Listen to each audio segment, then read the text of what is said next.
Bonjour à toutes et à tous. Nous sommes ravis de vous accueillir pour ce deuxième webinaire consacré à l'assistant, au projet et au parcours de vie.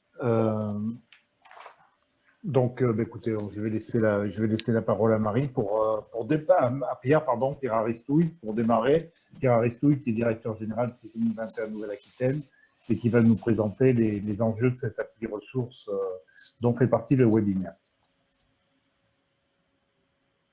Très bien, bonjour à tous. Nous sommes très heureux de vous accueillir pour ce deuxième webinaire de l'appli ressources consacré au métier d'APPV, d'assistant au parcours et au projet de vie, et plus précisément aujourd'hui aux complémentarités de ce nouveau métier et aux coopérations qu'il induit.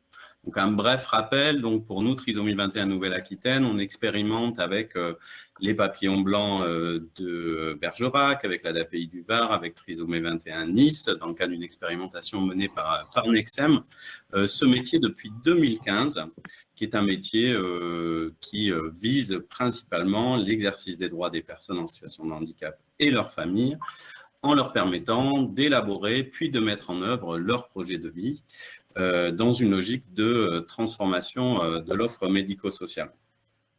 C'est un métier qui est amené à être généralisé, donc il a été annoncé au comité interministériel du handicap et d'ailleurs il est cité par le gouvernement dans l'audition qu'il a eue de la part de l'ONU sur la mise en place de la Convention internationale des droits des personnes handicapées juste récemment en août dernier.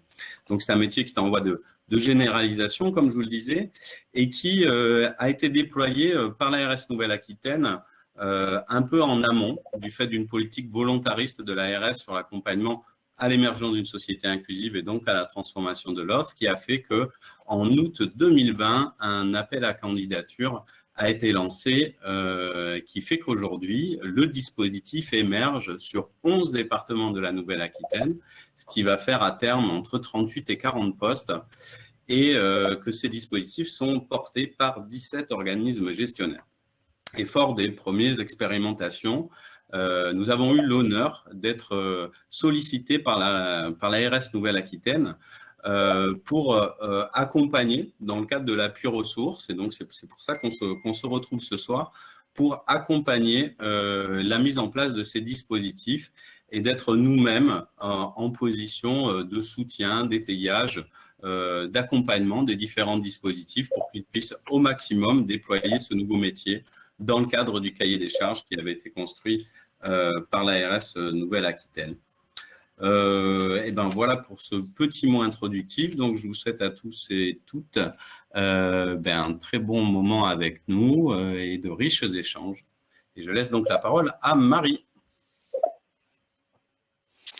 Bonsoir à toutes et à tous, je suis Marie Bidet, je suis chef de projet autour du déploiement de l'assistance au projet de vie en Nouvelle-Aquitaine, au sein de Trisomie 21 Nouvelle-Aquitaine.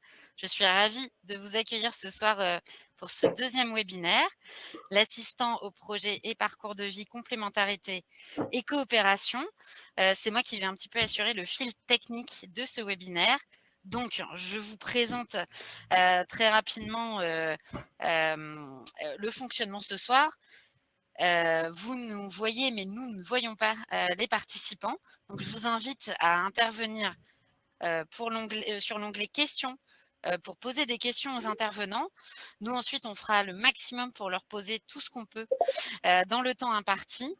Et puis, peut-être, en fonction de vos questions, on vous renverra aussi vers des liens très précis selon les thématiques que vous aborderez, notamment si vous n'avez pas vu le premier webinaire du 15 juin dernier sur les fondamentaux de l'APV, on peut vous remettre le lien pour aller le voir sur notre chaîne YouTube. Vous aurez accès en tant qu'inscrit et participant au replay aussi de ce deuxième webinaire. Voilà. Donc le chat, comme vous êtes en train de l'utiliser, sert essentiellement à se dire bonjour, bonsoir, à bientôt, merci d'être venu. Et l'onglet questions, c'est vraiment pour nous poser des questions. Mais si jamais vous posez vos questions sur l'onglet chat, on y répondra également. je ne suis pas plus longue. Je vous remercie d'être tous connectés. On est 75 participants ce soir. Je repasse la parole donc à Jean-Paul Champeau, qui va être en fait l'animateur de l'ensemble des webinaires. Et on est sur un cycle de 4 webinaires. Donc Jean-Paul est notamment cofondateur de l'association ASTI, Association scientifique et technique pour l'école inclusive. Donc je vais bientôt lui passer la parole, mais avant ça, l'équipe technique, puisque vous voyez, je porte un masque, il y a 3 personnes avec moi, me dit que j'ai oublié de vous préciser que si jamais on ne répondait pas à toutes vos questions, on essaierait de le faire par ailleurs, puisqu'on a l'ensemble de vos coordonnées mail pour pouvoir à la fois vous inviter au prochain webinaire et à la fois répondre à des questions qui n'auraient pas eu de réponse ce soir. Voilà. Jean-Paul, je vous passe la parole. Merci, merci Marie. Donc rapidement, moi je vais présenter les intervenants qui pourront compléter lors de leur prise de parole. Donc tout d'abord Sarah Graffeuil qui habite dans les environs de Pau et qui bénéficie de l'appui de Gilles Descousseaux qui est à côté d'elle mais qu'on ne voit pas, qu'on aperçoit dans le coin. Yann Moura qui est chef de service du pôle service et appui de la DPI 64. Pierre Aristouille, donc, qui s'est présenté, et Jean-Jacques Scheller, qui est enseignant-chercheur à l'Université Paris 13, qui a changé de nom, mais il nous dira ça tout à l'heure. Voilà, donc je laisse tout de suite la parole à Sarah pour sa présentation, notamment, où elle va nous parler notamment de l'appui dont elle a bénéficié pour mettre en œuvre son projet de vie, pour faire les ajustements nécessaires. À vous, Sarah. Bonsoir à tous. Je vais vous parler de mon expérience de travail avec Monsieur Gilles Descousseaux et avec Monsieur Bagny. Je vais aussi vous expliquer ce qu'ils font. Alors, en premier temps, je travaille avec Gilles depuis 5 ans maintenant. Avant ça, tous mes projets étaient en stop. Du coup, grâce à Gilles, mes projets sont avancés.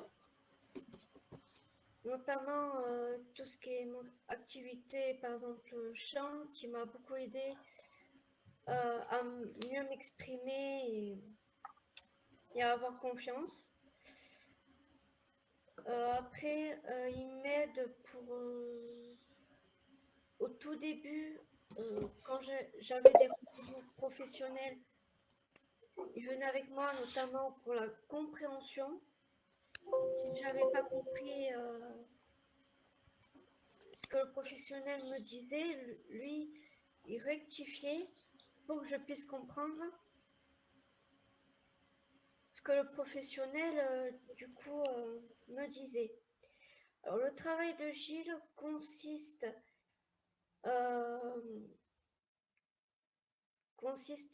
au tout début faire avancer, débuter par exemple des rendez-vous par exemple professionnels et avec Gilles on réfléchit par exemple au projet dont j'ai envie de faire et ce qui m'intéresse. Ensuite, Monsieur Bagny, il aide, par exemple, il aide à mettre en place des stages, à mettre en place aussi des formations, à trouver des formations. Donc c'est pour ça que maintenant, je travaille plus trop avec Gilles, mais je travaille beaucoup avec Monsieur Bagny pour trouver des stages, pour trouver des formations. Par exemple, comme la remise à niveau, c'est lui qui a trouvé le Greta, par exemple. et qui m'aide aussi à adapter les formes, par exemple des, des, euh, zut, des, des, il adapte des, des conditions d'accueil.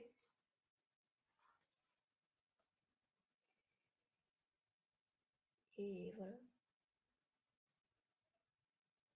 Gilles, vous voulez compléter? Vous avez un mot à rajouter par rapport à ça? Ben, ce qui était important, je pense, c'est que M. Banini, non seulement a trouvé enfin, en travaillant avec Sarah, a trouvé la formation qui convient à son projet professionnel, mais derrière est en capacité de voir avec Sarah quels sont les modules qu'il faut adapter, quels sont les modules peut-être qu'il faudra enlever parce que c'est peut-être pas les tâches dans le métier qui aujourd'hui intéressent Sarah. Voilà. Moi, je suis plus sur l'espace de réfléchir avec Sarah au projet et à trouver le partenaire qui va pouvoir le mettre en œuvre avec elle. Voilà. Et là, avec M. Banini, ça s'est fait assez naturellement, même si au début, il a fallu que je sois un petit peu présent parce qu'il apportait beaucoup d'informations et Sarah avait l'impression qu'elle en loupait quelques-unes. Voilà. Donc, du coup, moi, je prenais des notes et après, on reprenait tous les deux, ce qui lui permettait d'être plus au clair sur l'entretien suivant. Mais aujourd'hui, elle essaye de les faire le plus possible sans ma présence. Lorsqu'on a préparé le webinaire, Sarah, vous me disiez que maintenant vous alliez de plus en plus effectivement seul avec voir vos interlocuteurs. Oui. Et Gilles vous a aidé en quoi là-dessus?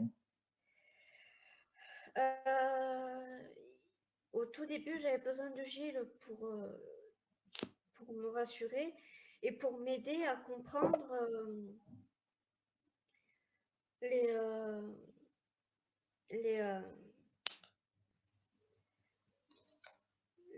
professionnels.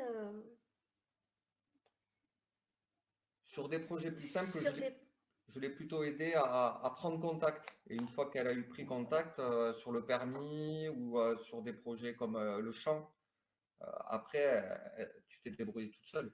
Oui. Voilà. C'était juste sur la prise de contact, en fait. Je vous prie de m'excuser, j'ai pas été attentif. J'ai pas compris qui était le monsieur dont vous parliez, monsieur Vanini. Alors, monsieur Vanini, c'est le monsieur du CIFA, dont Yann est le supérieur. C'est le monsieur qui a mené qui fait la prestation d'appui spécifique au CIFA. D'accord, prestation d'appui spécifique, donc par rapport à l'emploi, c'est ça? Oui, tout à fait. D'accord. La recherche de formation, hein, avant l'emploi. D'accord.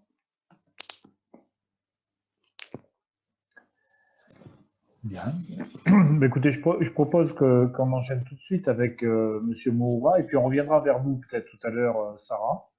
Je vous laisse, monsieur Moura, si vous pouvez nous dire comment, pour votre service, a été perçue l'intervention de l'APV, qui est quand même effectivement un métier nouveau, ou une fonction nouvelle, du moins dans l'accompagnement des personnes en situation de handicap.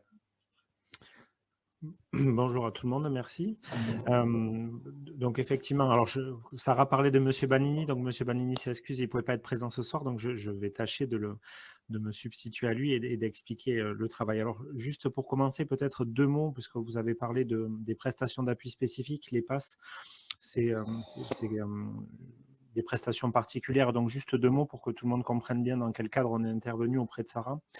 Donc, dans le cadre de son projet d'insertion professionnelle en milieu ordinaire, Sarah est accompagnée par le service public de l'emploi, donc Pôle emploi en l'occurrence. Et Pôle emploi, son référent de parcours, fait appel à notre service dans le cadre des prestations d'appui spécifiques, avec des objectifs qu'il nous confie, des missions qu'il nous confie très particulières pour accompagner et essayer de répondre au mieux aux besoins de Sarah. Donc, pour tout dire, dans l'accompagnement de Sarah, on a été sollicité 2 fois d'affilée. Une première fois dans le cadre d'une prestation bilan complémentaire. Donc là, c'est pas M. Banini à l'époque, c'était une psychologue du travail qui était intervenue.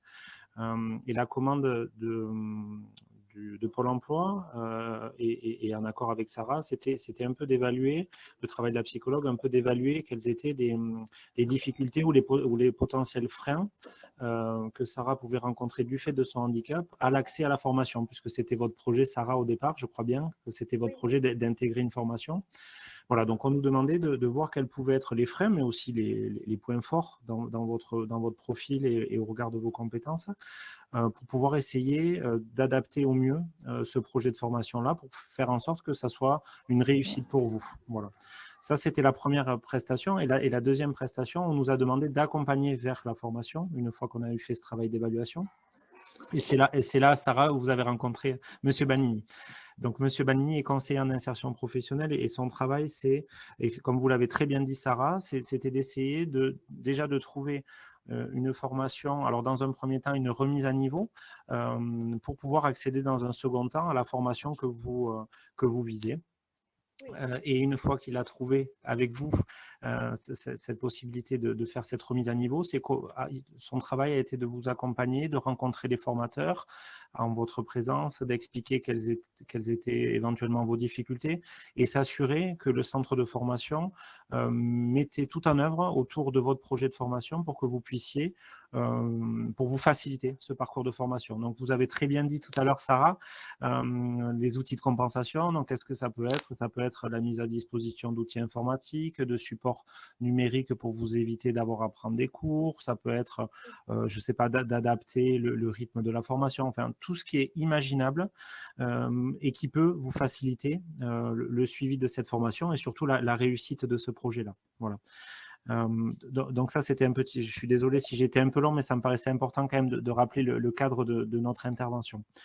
Par rapport à ce qui nous intéresse à tous aujourd'hui, des relations avec APV, effectivement, comme l'a dit, alors c'est Monsieur Ducousseau, c'est ça, j'écorche pas votre nom, Monsieur Ducousseau tout à l'heure. Effectivement, au départ, il y a eu des petites incompréhensions, mais je crois que c'est surtout dû, en tout cas, c'est l'analyse qu'on en fait, Monsieur Banini et moi et les collègues, surtout dû à une méconnaissance, notamment de notre part, de vos missions et de quel était votre rôle auprès de Sarah.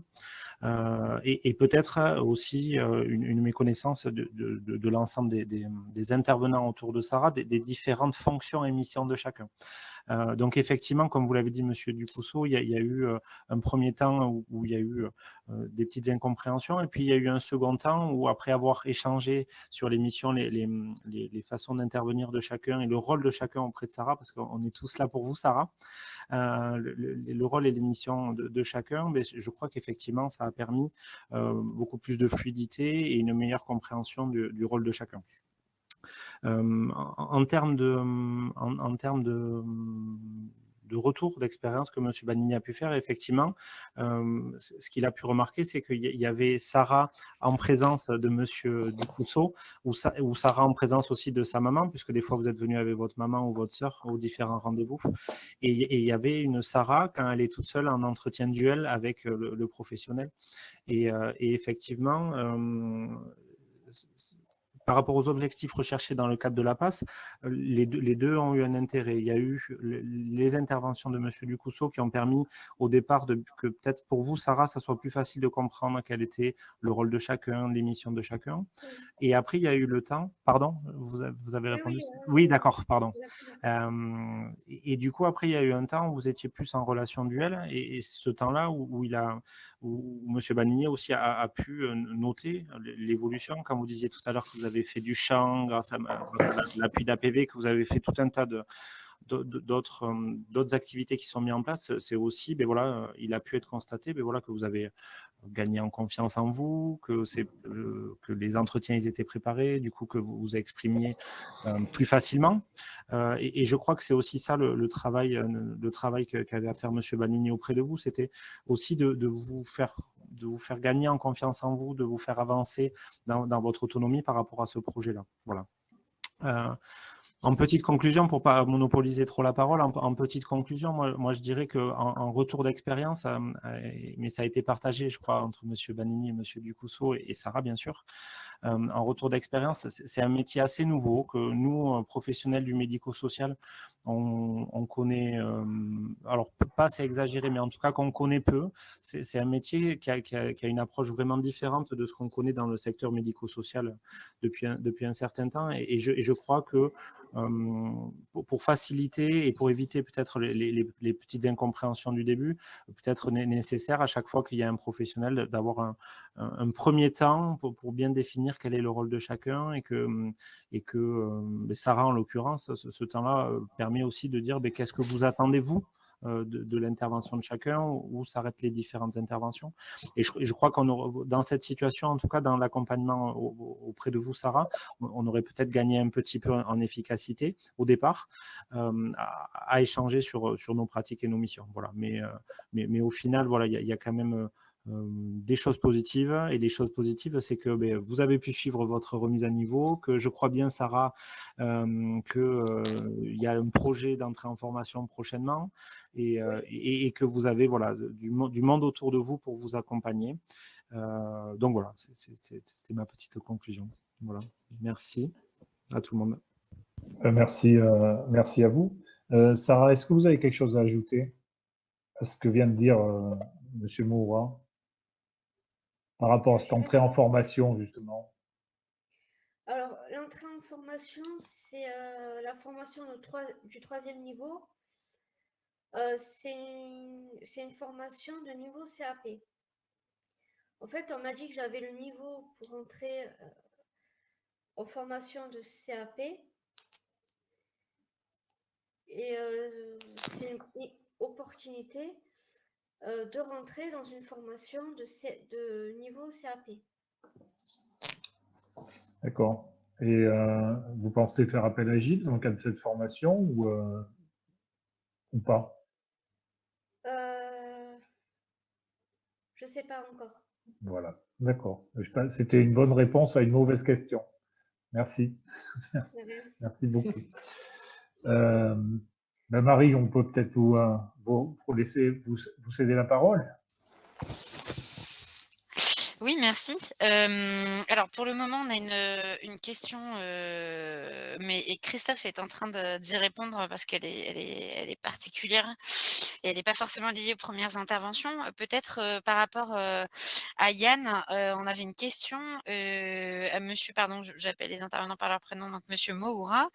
Est-ce que l'intervention de l'APPV vous a amené à réaliser peut-être des ajustements par rapport à l'accompagnement que vous faisiez avec Sarah ou que vous faisiez auparavant? Et puis, est-ce que vous parliez tout à l'heure d'apprendre à mieux connaître ce métier? Finalement, est-ce que vous auriez besoin d'aller plus loin par rapport aux explications qui vous ont été données? Qu'est-ce qui est venu vous interpeller par rapport à la posture de Gilles quand vous l'avez croisé? Enfin voilà, je pense que pour les personnes qui sont au webinaire, là, c'est intéressant d'aller vraiment sur cette expérience de terrain parce que ça vient bouger les lignes et c'est ça qui est intéressant pour demain aussi, pour savoir comment aller parler aux futurs partenaires et comment ça se passe, voilà, concrètement. Alors, il y avait plusieurs questions. Je ne sais pas si je les ai toutes retenues, Marie, mais je vais essayer d'y répondre. Comment ça s'est passé? Je crois effectivement que ça bouscule. Hein, voilà, il faut dire les choses comme elles sont. Effectivement, c'est un métier nouveau. Alors, nous, maintenant, on a appris à connaître. Mon discours était plus porté en termes alors je ne sais pas s'il faut dire conseil, mais en termes de bon usage à venir auprès de nouveaux partenaires et qui ne connaîtraient pas APV, c'était plutôt ça le sens de mon propos. Ça bouscule, pourquoi? Parce qu'un entretien dans le médico-social, tout travailleur social que l'on est les uns les autres, on est formé à la relation duel, et après on est formé par ailleurs éventuellement à des interventions collectives, mais un entretien où il y a, pour le coup, 2 professionnels avec des missions bien distinctes auprès d'une personne accompagnée, mais ça fait bouger les lignes. Et effectivement, en début d'accompagnement, puisque pour nous, M. Banini n'a connu au départ que les entretiens avec M. Ducousseau. On n'a pas connu Sarah avant toute seule. Ça nécessite voilà, des ajustements. Comment, dans cet entretien-là, il y a la place pour chacun des interlocuteurs? Quelle est la place de chacun de ces interlocuteurs? Quel est le rôle? Voilà, encore une fois, là, on parle de la prestation d'appui spécifique dont j'ai parlé brièvement, mais on est déjà sur des missions très spécifiques. J'oublie pas de préciser qu'il y a Pôle emploi qui accompagne aussi Sarah. Je crois savoir qu'il y a d'autres professionnels autour de Sarah aussi qui accompagnent. Et c'est comment, à un moment donné, tout ça, tous ces professionnels autour de Sarah, avec les missions de chacun, comment on se retrouve et comment on est clair dans nos missions les uns les autres et comment on est clair surtout avec Sarah pour savoir où s'arrêtent nos champs d'intervention à chacun, où ils commencent et où ils s'arrêtent. Voilà. Je ne sais pas si j'ai répondu, Marie, à la question. Mais... Oui, super, merci. Merci beaucoup. Pardon Jean-Paul, je prends en direct la question que je vois apparaître là. Peut-être une question pour Gilles, qui est aux côtés de Sarah. Quel est le cursus actuel des APPV? Donc ça, je vais le dire. Il y a une formation notamment qui existe, qui est une certification portée par le CNAM, le Conservatoire national d'art et métiers, et qui a démarré 2 sessions en Nouvelle-Aquitaine, qui va démarrer la 3e incessamment sous peu, début octobre, à Paris. Et la question, Gilles, qui peut te concerner, c'est quel est l'accueil qui est fait aux APPV sur le terrain au niveau des partenaires? Est-ce que tu veux répondre?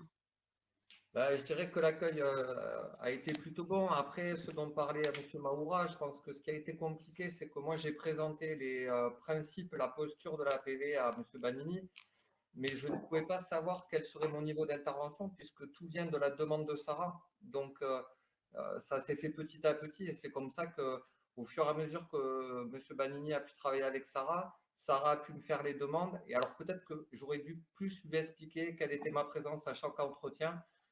Voilà, je pensais que c'était compris. Moi, j'étais là en soutien et pour aider à la compréhension et en tout cas pouvoir permettre à Sarah de créer des outils pour être plus à l'aise sur l'entretien suivant.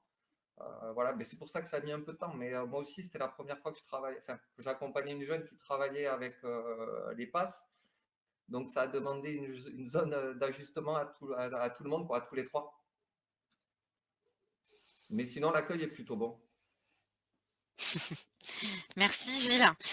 Sarah, on a une question pour vous.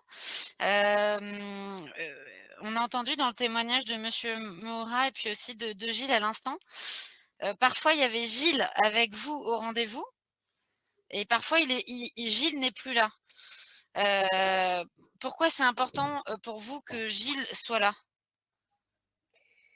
En fait, c'est important au tout début qu'il soit là, déjà pour me rassurer, pour comprendre, pour qu'il m'aide à comprendre et à mieux expliquer si je ne sais pas expliquer le projet. Le projet et le nom du projet. Au tout début, après, il m'aide aussi à la compréhension quand il y a des mots que je comprends pas. Il me le réexplique et je comprends mieux au tout début. Après, je comprends mieux et je peux y aller toute seule. Ok. Et je saisis je double mon collègue sur les questions parce que je vois qu'il y a une question qui est pour Sarah. Donc, on va continuer avec vous, Sarah. Quels sont les outils dont parle Gilles pour vous aider à formuler vos demandes? C'est une question pour Sarah et pour Gilles, du coup. Alors, les outils, par exemple, on prend des notes Et ça m'aide à, enfin, d'abord, on prépare les rendez-vous, les choses qu'on doit parler. Ça aide à expliquer pour que ce soit plus pratique, à expliquer, à en parler. On prépare des fiches en fait avec les mots-clés qui font écho à Sarah et comme ça c'est plus facile, elle a moins peur d'oublier des idées ou d'être moins comprise. C'est ça? C'est ça. Très bien. Je peux, Marie? Oui. Merci. À ce stade, j'ai envie de demander à M. Scheller s'il a des questions ou des réflexions sur ce qui vient d'être dit. Brièvement, bien sûr. Mon micro. Oui.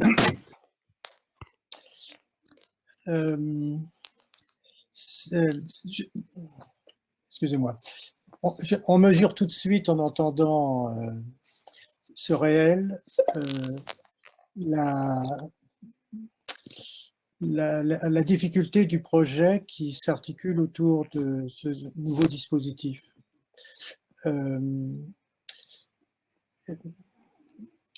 Alors, pour moi, on est à un changement de paradigme actuellement où on met en place des accompagnements qui sont plus ouverts sur les ressources du territoire. Et tout à l'heure, je montrerai en citant des choses que des grandes organisations commencent à, j'allais dire, lâcher prise sur les personnes qu'elles ont l'habitude d'accompagner. Et on est dans ce moment de passage. Et dans les propos qui sont entendus là, on voit les démarrages de ce passage sur des ressources qui sont au plus près de la demande de Sarah, par exemple. Ça, c'est très, très intéressant. Et moi, ce qui m'émeut beaucoup, parce que je suis ému parce que j'entends, c'est le niveau d'expérience qui circule dans ces propos. Et c'est ça l'essentiel. C'est l'expérience de Sarah qu'elle nous partage, et c'est à partir de là que l'on peut continuer à avancer. Et non pas dans des dispositifs préformatés où on sait la réponse pour la personne. Et les personnes qui accompagnent Sarah sont bien dans cette manière de permettre à Sarah comment dire, de suivre son parcours, ce qu'elle a envie de faire. Et ça, ça reste rare en 2021. Merci. Merci pour cette réflexion. Marie, est-ce qu'on a d'autres questions? Oui, on a une question générale sur qui peut bénéficier de l'APV adulte-enfant. Donc, je me permets de répondre. En fait, dans le cadre de l'appel à candidature de l'ARS Nouvelle-Aquitaine, le déploiement des dispositifs d'assistance au projet de vie précise que l'assistance au projet de vie, l'APV, s'adresse à toutes les familles et personnes concernées par tous les handicaps, à tout âge, quelle que soit la situation, et sans obligation de notification MDPH. Voilà, donc on peut vous mettre en lien dans le chat l'appel à candidature de l'ARS Nouvelle-Aquitaine, où vous avez vraiment toutes ces précisions-là. C'est un petit peu technique, hein, ça reste un appel à candidature, mais en tout cas pour la Nouvelle-Aquitaine, pour le moment, on est dans cette dimension-là. Et tout à l'heure, Pierre Aristouille, en introduction, vous parlait du projet de déploiement national de l'assistance au projet de vie. On est aussi sur une ouverture, tout âge, tout type de handicap, quelle que soit la situation, qu'on soit accompagné, non accompagné par un établissement médico-social ou par le droit commun, qu'on soit hors radar ou qu'on soit dans les radars, l'assistance au projet de vie est ouverte à toute personne. Merci. Est-ce que l'un des participants a quelque chose à rajouter? Sarah? Non. Monsieur Moura? Monsieur Ducousseau? Bon, eh ben, on va passer la parole à Pierre Aristouille. Juste avant, pardon, je réponds à la question en direct. Donc, c'est ouvert à tous et à toutes, tout type de handicap, quel que soit l'âge, quelle que soit la situation administrative. Et c'est gratuit. C'est un dispositif gratuit qui est activé et réactivé par les familles quand elles le souhaitent. Voilà, donc il n'y a pas de durée. Et je vous invite, on va aussi vous mettre dans le chat le lien vers le replay du premier webinaire qui date du 15 juin, qui était sur les fondamentaux de l'APV. Et vous pourrez retrouver toutes les réponses à vos questions sur c'est quoi l'APV, comment ça marche en Nouvelle-Aquitaine, quelles sont les postures des professionnels, etc., etc. Et en parlant de posture, Jean-Paul, pour faire le lien avec Pierre, s'il peut répondre à cette question avant de commencer son intervention. On a eu une question dans le chat sur quelle est la méthodologie ou les outils dans le cadre de la formation CNAM pour les professionnels APPV. En gros, c'est quoi les fondamentaux, le tronc commun?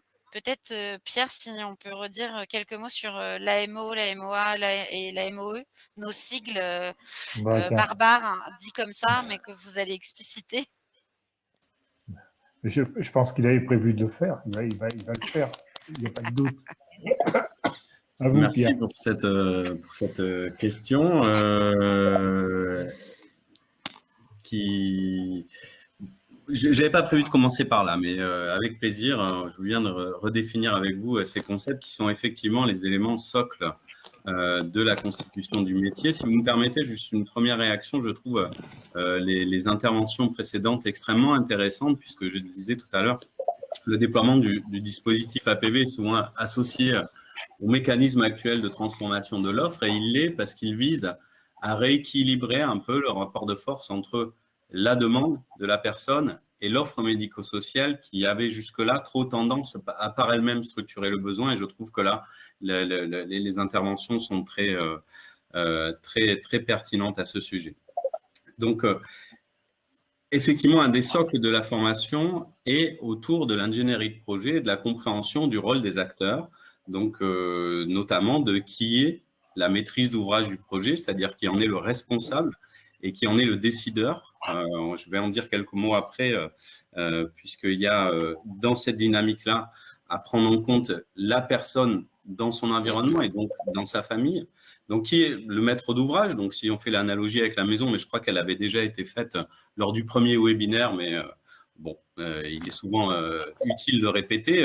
En l'occurrence, dans la construction d'une maison, c'est celui qui va en être propriétaire. C'est celui qui va décider, in fine, de quel type de maison il souhaite, du nombre d'étages, de l'emplacement ou des éléments, et en l'occurrence, celui qui paye. Donc, dans la méthode projet, il y a toujours important de définir quelle est la maîtrise d'ouvrage du projet, c'est-à-dire qui en décide, en l'occurrence, au niveau du droit et au niveau du fonctionnement du droit de manière globale. Et bien, c'est bien la personne elle-même qui, in fine, est la première concernée par son projet, et c'est bien à elle que s'adresse c'est bien sur elle qu'est centrée la maîtrise d'ouvrage du projet. Néanmoins, pour pouvoir exercer cette maîtrise d'ouvrage, notamment quand on construit une maison et qui, comme moi, on n'est pas bricoleur, on a souvent besoin d'un soutien et d'un apport technique. C'est souvent le rôle de l'architecte, donc l'assistance à maîtrise d'ouvrage du projet. Et c'est comme ça qu'on caractérise un peu l'APV, souvent dans les explications. Donc, on va avoir besoin de cette assistance à maîtrise d'ouvrage qui va permettre de soutenir l'expression du projet, mais qui ne change pas le fait que c'est toujours le maître d'ouvrage du projet qui en est le décideur et qui décide in fine s'il souhaite une grande salle de bain ou un grand salon en fonction de contraintes techniques, d'un ensemble de connaissances que peut lui apporter l'assistance à maîtrise d'ouvrage du projet. Et puis, on a pour la réalisation la maîtrise d'œuvre qui des fois est coordonnée et des fois fait appel à des opérateurs différents que vont être le plombier, le plaquiste, celui qui va faire les fondations et ainsi de suite. Donc voilà un peu les fondamentaux qui sont vraiment centrés autour de la compréhension dans la formation, pour répondre à la question que vous m'avez posée, Marie, des fondamentaux de la compréhension de l'émergence du métier, de cette question d'exercice des droits, de cette question de développement du pouvoir d'agir, de l'ensemble de ces éléments, et tout un pan autour vraiment de la question de l'ingénierie de projet et de savoir comment on peut faire émerger au mieux cette nouvelle fonction qui est l'assistance à maîtrise d'ouvrage du projet, sur laquelle on pourra revenir si vous le souhaitez. Dans le cadre de nos échanges aujourd'hui, je souhaitais intervenir plutôt sur 3 points. Le premier étant comment on constitue cette maîtrise d'ouvrage du projet avec une approche particulière du dispositif APV. La deuxième est au cœur des échanges qu'on a eus précédemment, c'est vraiment quelle est la relation et quelle est la place de l'APV avec les autres opérateurs médico-sociaux. Et la troisième, c'est en quoi l'APV peut permettre d'élargir l'horizon des possibles et notamment l'émergence d'une société inclusive et l'accès aux droits communs. Donc, je vais essayer de structurer mon propos autour de ces 3 points. Le premier étant donc la maîtrise d'ouvrage du projet. Le premier élément à prendre en compte, c'est que l'approche de l'assistance au parcours de vie situe la personne handicapée dans le droit commun. Et donc, situer la personne handicapée dans le droit commun, ça veut dire la situer dans son environnement le plus proche et donc dans sa famille.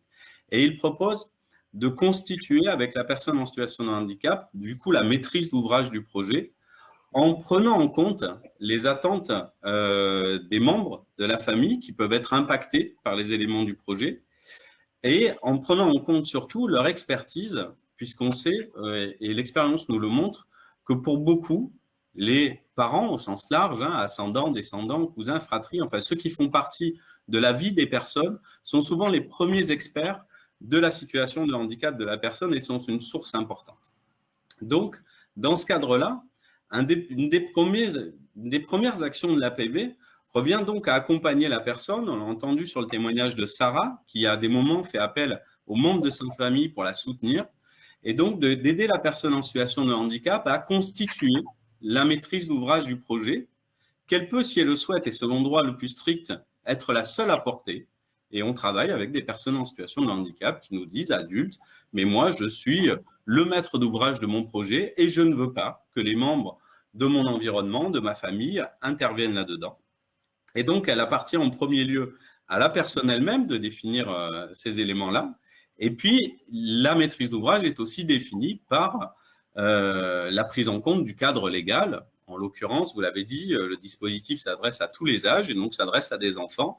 Et la question de l'autorité parentale rend nécessaire d'inclure dans la maîtrise d'ouvrage du projet les parents qui sont les dépositaires de cette autorité parentale dans le cadre notamment de l'enfance, autorité parentale qui d'ailleurs, entre parenthèses, dans le Code civil, précise elle-même qu'elle doit associer au fur et à mesure que l'enfant grandit la personne handicapée elle-même. Donc, ce n'est pas au détriment de la personne, mais c'est bien la prise en compte de ce cadre légal et c'est aussi la prise en compte du cadre légal lié à la protection des majeurs, qui prend en compte bien sûr d'abord le souhait et la détermination du projet par la personne elle-même, mais qui doit prendre en compte aussi ceux qui sont en mesure de protection vis-à-vis de cette personne.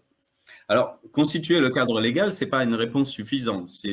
Il est important là de rappeler pourquoi on constitue la maîtrise d'ouvrage en prenant en compte de ces paramètres et des fois par rapport à une personne et un environnement un peu proche qu'on va identifier comme la maîtrise d'ouvrage du projet, c'est-à-dire comme le décideur du projet, parce que c'est ce qui permet d'engager l'ensemble des membres choisis ou désignés de la maîtrise d'ouvrage en fonction du cadre légal dans l'objectif premier d'émancipation, d'exercice des droits et de pleine citoyenneté des personnes.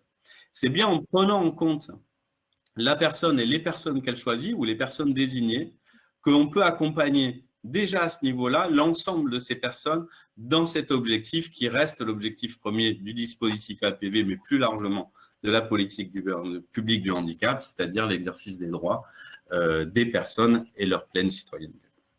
Bon, voilà pour le petit élément qui permet de définir la maîtrise d'ouvrage et l'approche famille liée au dispositif APV. Le deuxième point sur lequel je souhaitais intervenir ce soir, c'est qu'une fois que la maîtrise d'ouvrage est définie, une fois qu'on a construit les éléments du projet de vie, il faut encore que la personne et son environnement soient acteurs de sa mise en œuvre. En ce sens, on travaille beaucoup autour du système équitable de coopération de Serge Bersold. Et ce dernier nous invite à penser la place de chaque intervenant pour la mise en œuvre du projet de vie, non pas dans une notion d'égalité, mais de manière équitable, c'est-à-dire chacun à sa juste place.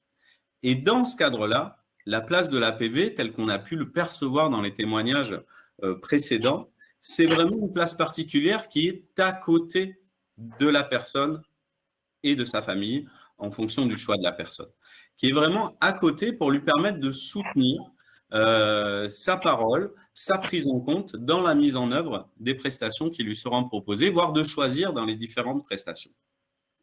Et donc, pour le dire de manière plus directe peut-être, l'APV n'est pas un super éducateur. L'APV est expert du projet. Il n'est pas spécialiste de tous les types de handicap. Il n'est pas spécialiste de l'accompagnement, ni dans l'insertion professionnelle. On le voit là, c'est d'autres experts qui rendent compte, ni dans le champ de l'autonomie et de la vie sociale, ni dans le champ de la scolarité, ni dans le champ de la santé. Il n'est spécialiste d'aucun de ces modes d'intervention. Et c'est extrêmement important puisque l'APV va permettre à la personne de définir son projet et de définir et d'aller rechercher les soutiens dont elle a besoin. Cette expertise sur le terrain doit appartenir à d'autres.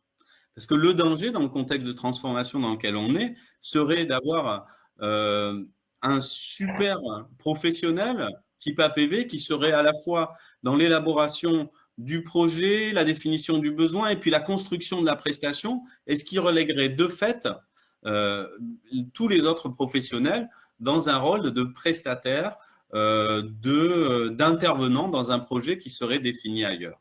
Or, on le voit dans l'exemple qui est concret là, d'abord, ça ne serait pas possible d'avoir ce niveau d'expertise dans tous les champs. La politique du handicap est à ce point complexe qu'il est impossible d'être expert en tout. Et puis, il est nécessaire de s'appuyer sur l'expertise de l'environnement et sur l'expertise des autres professionnels. On l'a vu dans les entretiens, à quel point elle est importante et elle permet de mobiliser et d'accompagner la personne. Pardon, excusez-moi, j'ai perdu un peu le fil. La personne dans l'élaboration et la mise en œuvre de son projet, et la place de l'APV, elle est bien de soutenir, ici ma présence, le fait que Sarah puisse s'exprimer, puisse vraiment exprimer ce qu'elle souhaite et influer directement sur les moyens et les prestations qui lui sont proposées. Donc voilà sur la question des places et du rôle de chacun. Et effectivement, il faut qu'on communique un maximum pour que les partenaires, les experts qui interviennent au bénéfice du parcours des personnes, sachent à quoi s'en tenir avec, puisqu'on l'a vu, ils peuvent être un peu déstabilisés par le fait que la personne avant, elle était seule et que maintenant, elle peut être accompagnée d'un APV ou d'un membre de sa famille au choix et que ça change les modalités d'entretien. Enfin, le dernier point que je souhaitais aborder avec vous ce soir, c'est la question, le fait qu'on parle souvent de l'APV comme, et les résultats le montrent d'ailleurs, comme permettant d'ouvrir le champ des possibles et donc de favoriser l'émergence d'une société inclusive et l'accès aux droits communs. Et effectivement, nous l'avons dit, l'APV soutient l'exercice des droits des personnes en situation de handicap. Ça veut dire qu'elle soutient l'exercice des droits fondamentaux, des droits citoyens, des droits politiques, des droits civils, des droits politiques. Et donc, évidemment, dans ce rôle-là, elle informe les personnes et leurs familles de leur droit à accéder à tous les services de la société civile sans discrimination.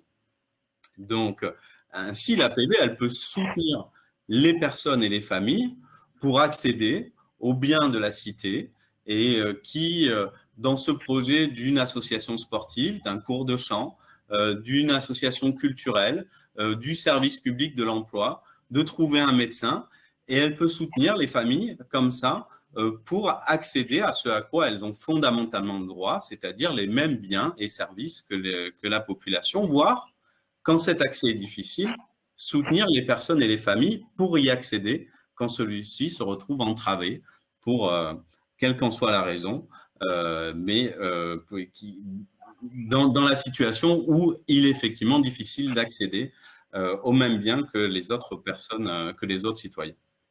Pour autant, l'APV ne peut être pensé comme un acteur de la désinstitutionnalisation. Son objectif n'est pas de privilégier telle ou telle solution. Son objectif est vraiment de permettre à la personne et à sa famille de faire ses choix éclairés en connaissance de cause et en connaissance de l'ensemble des possibilités qui lui sont offertes sur son territoire et là où elle en est dans son projet pour mettre en œuvre son projet. Et donc, les familles soutenues par l'APV peuvent faire le choix, effectivement, de services de droit commun, de projets de vie complètement intégrés dans la société civile, mais aussi de solutions spécialisées, voire, comme on l'a vu là, de prestations spécialisées pour accéder au droit commun, voire de solutions hybrides entre le droit spécialisé et le droit commun.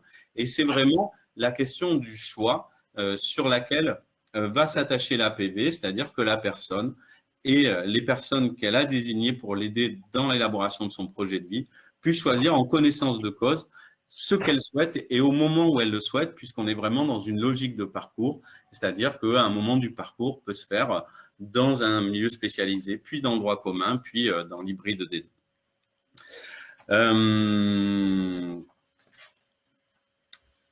Voilà les éléments sur lesquels je voulais m'arrêter avec vous avant de pouvoir peut-être répondre aux questions ou passer la parole à Monsieur Scheller. Juste, je crois qu'une des pertinences premières du dispositif APV, et ça je pense qu'on peut tous s'entendre sur ce fait-là, c'est que les ressources à disposition des personnes en situation de handicap et de leur environnement sont aujourd'hui extrêmement complexes. Entre des services prestatifs, entre des accueils en établissement, entre tout ce que le droit commun doit rendre accessible, il est extrêmement complexe pour les personnes et pour leurs familles de se retrouver là-dedans. Et une des pertinences de l'émergence de ces dispositifs, c'est vraiment de donner les ressources aux personnes et aux familles de faire leur propre choix et ce choix éclairé en fonction de leurs droits. Ok, merci, merci Pierre. Je vois que Jean-Jacques Scheller a été déconnecté à cause de perte de connexion. La Bretagne, peut-être une tempête en Bretagne.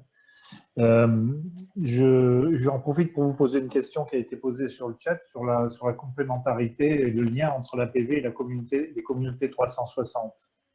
De communautés 360 dans lesquelles il y a également des conseillers de parcours ou des coordinateurs de parcours. Est-ce qu'il y a un lien? Est-ce qu'il y a un risque de confusion? Est-ce que vous pouvez nous éclairer sur ce point-là?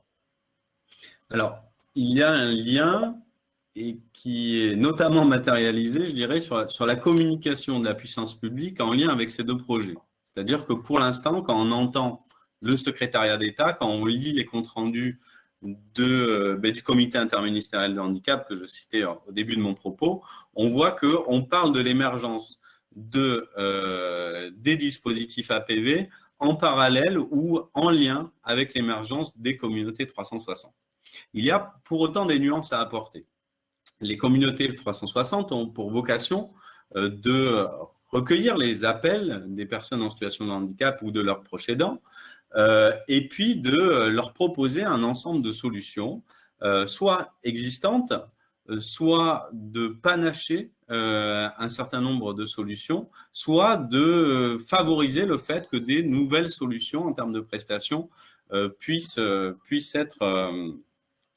être construites avec les opérateurs du territoire dans le cadre d'une approche populationnelle. Et donc, dans ce cadre-là, on pourrait identifier quand même que les communautés 360 sont plutôt du côté de l'offre. En parallèle, effectivement, le déploiement d'assistance au parcours de vie, elle va se situer vraiment au niveau de la demande et donc au soutien des personnes et des familles dans l'élaboration du projet de vie et dans leur mise en œuvre. Et donc, les deux sont effectivement complémentaires.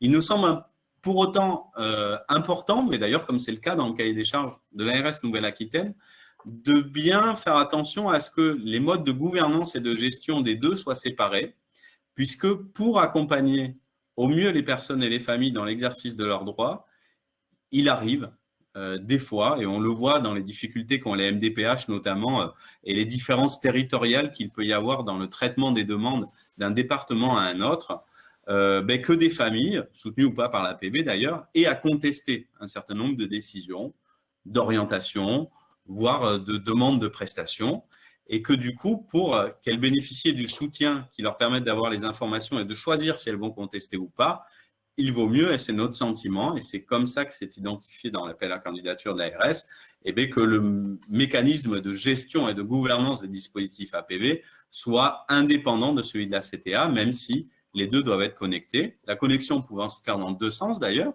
c'est-à-dire que les répondants puissent proposer le dispositif APV aux personnes qu'ils sollicitent, libres à elles de s'en saisir ou pas, et à l'inverse, des familles soutenues par l'assistance au parcours de vie peuvent eux-mêmes interpeller les communautés 360 pour demander, par exemple, l'agencement de solutions ou la création de nouvelles solutions qui ne seraient pas disponibles sur leur territoire de vie. Merci beaucoup.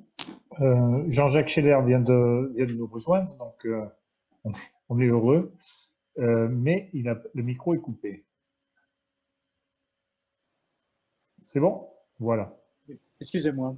Ben, écoutez, hein, c'est les aléas du direct, comme disent mes collègues.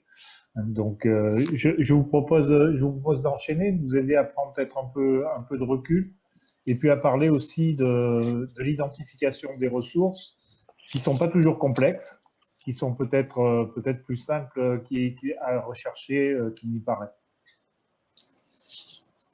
Oui, je suis désolé d'avoir perdu la fin de l'intervention de Pierre, parce que j'apprenais beaucoup en l'entendant. Il y aura le replay. Ouais. Oui, oui. Alors, je veux être dans une intervention non pas plus théorique, mais plus formelle, qui va chercher des manières de faire à travers, comment dire, des convocations d'un certain nombre de rapports, notes, etc., depuis, on va dire, depuis le Covid, qui donne à voir une autre manière. Alors, il y a eu beaucoup de choses sur les personnes handicapées, sur les personnes âgées, sur les EHPAD, etc., qui donnent une ouverture des organisations pour être au plus près des bénéficiaires. Et d'une certaine manière, ça traverse le métier de l'APV. Alors, quelque chose de général, la question de l'autonomie et de la participation des personnes en situation de vulnérabilité aux décisions, actions, évaluations les concernant demeure inévitable et vient progressivement impacter notre système de valeurs et de référence, notamment dans le champ professionnel de l'accompagnement et du soin. Dit autrement, il s'agit de repérer les enjeux et les conditions de la mise en œuvre de la participation des personnes accompagnées. Et je vais prendre 4 points. Intégrer et renforcer la dimension participative dans la relation aux personnes en situation de vulnérabilité. Favoriser le développement du pouvoir d'agir, l'expertise d'usage et le développement des capacités individuelles et collectives. Promouvoir une approche véritablement capacitaire des personnes et défendre une image de leur potentialité contre la mise en avant de leurs seuls déficits et incapacités. La bascule se fait sur cette dimension. Réinstaller la personne en situation de vulnérabilité dans toute sa capacité à choisir, à donner son avis, donner son accord, à exister en quelque sorte au-delà de son statut de patient, usager, bénéficiaire. Et je prends un vieux slogan maintenant presque, au titre « Plus jamais rien sans nous ». Pour aller à l'essentiel, je ne vais rien dire, je voulais reprendre, c'est l'originalité de parler de maître d'ouvrage. Ça, quand j'ai vu l'appel à projet, j'ai été complètement scié, excusez-moi de cela, c'était véritablement un point tout à fait novateur. La petite ouverture que je vais peut-être faire, c'est que je vais ouvrir au maximum famille, en mettant un terme juste pour dire qu'on l'ouvre, en appelant ça une constellation familiale. C'est-à-dire, à partir de la personne en situation de handicap, on a évidemment le maître d'ouvrage, c'est sa famille proche, mais on ouvre à toutes les ressources que cette famille peut dégager au titre de toutes les activités de la vie quotidienne que cette famille, avec la personne en situation de handicap qu'elle accueille, traverse. Et je reprends une citation d'une personne qui a eu la gentillesse de lire mon texte et qui a fait des remarques que je signe volontiers. C'est aussi développer l'exercice des droits, exercer des choix éclairés sans influence, c'est décentrer la personne et remettre au contraire son projet au centre d'un système équitable. Pierre a dit ça aussi, équitable de coopération, droits et devoirs. C'est enfin un appui méthodologique pour élaborer son projet via une méthode projet.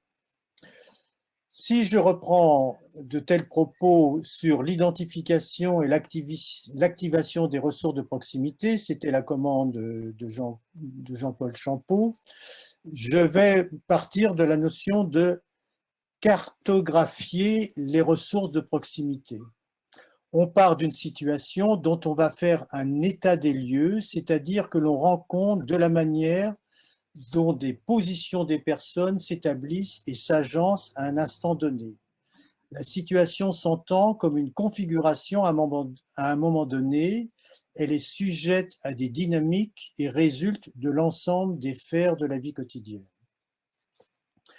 Alors, la question méthodologique, là, c'est comment décrire, comment raconter, comment lire les traces, comment saisir ce qui n'est pas montré, ce qui n'a pas été photographié, archivé, restauré, mis en scène. Comment retrouver ce qui était plat, banal, quotidien, ce qui était ordinaire, ce qui se passait tous les jours, et c'est là où les choses s'élaborent. Accompagner la personne et sa famille dans la formulation et l'élaboration de leur projet de vie. Je reprends des points que j'ai pu glaner dans tous ces rapports d'aujourd'hui.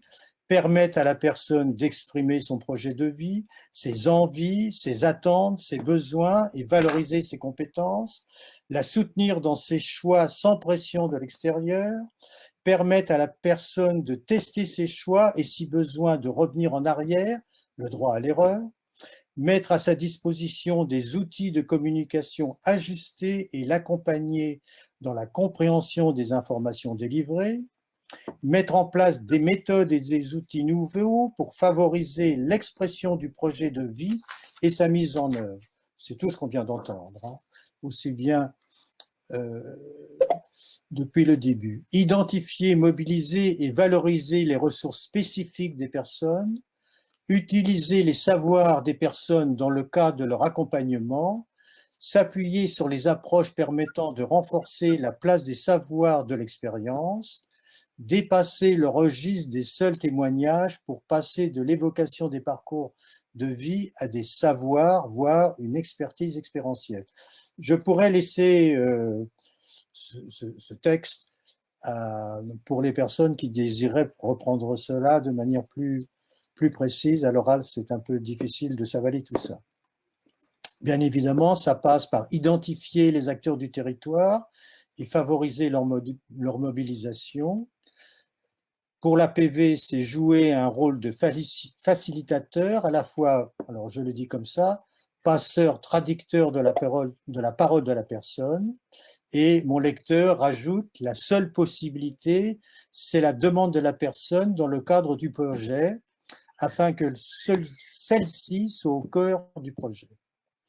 C'est donc ouvrir le champ des possibles, on l'a déjà dit, hein, en donnant à la personne et ou la constellation familiale, je vous rappelle que c'est l'ensemble des ressources de cette famille, les moyens d'exercer leur pouvoir d'agir, notamment pour accéder aux dispositifs de droit commun. Et je me risque dans une question à moyen terme. À moyen terme, la personne accompagnée ne peut-elle pas être aussi la coordinatrice des acteurs intervenant auprès d'elle?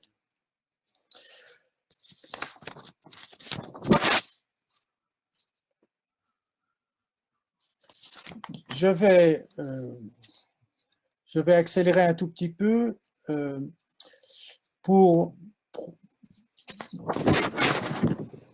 oui, si je veux quand même insister sur développer une approche globale des aspirations de la personne. On a le temps, prenez le temps. Oui, parce que ça c'est important et pas se limiter à une orientation qui lui aurait été notifiée. Et vraiment, il faut ouvrir le champ des possibles et dans tous les sujets de la vie ordinaire. Et aussi bâtir une relation de confiance, ça a été déjà souligné hein, dès les premiers moments, d'égal à égal. Et mon lecteur rajoute, la première relation de confiance, c'est la libre adhésion. C'est la prévention spécialisée, c'est intéressant ça. Hein. Nous ne faisons pas entrer les personnes, ce sont eux, ce sont elles qui nous choisissent. Ça, c'est aussi un passage très important. C'est toujours la personne et sa famille et sa constellation familiale qui est le moteur de l'action. Et là, je vais vous proposer que le dispositif APV se développe dans une temporalité qui est formelle. Mon lecteur dit, mais ce que vous dites là, ça se passe tout en même temps, et il a raison, mais je voudrais quand même différencier ces trois moments parce que, aussi, peut-être tout à l'heure, je raconterai quelques expériences, ça se passe aussi comme ça. Le premier moment, c'est l'endroit de la préparation du partage. La préparation est un temps très important. Il engage véritablement les conditions de la réussite de la future rencontre de la constellation familiale en elle-même. Dans la manière dont je construis cela passe par un moment fondateur qui est ces ressources qui animent la constellation familiale. À un moment, il peut y avoir rencontre pour tous ensemble, avec la personne qui va en bénéficier, construire le projet. Et pour cela, il y a tout un moment de préparation de cette rencontre où l'APV, d'ailleurs, peut être celui qui va parfois rencontrer avec un membre de la famille et la personne concernée ses ressources pour lui faire sentir que sa place est importante et comprendre le dispositif, comme ça a déjà été rappelé. Hein. L'assistant au projet de vie rencontre la famille et la personne concernée. Il établit alors une carte sensible afin d'identifier le réseau et les personnes ressources à inviter pour ensuite les contacter.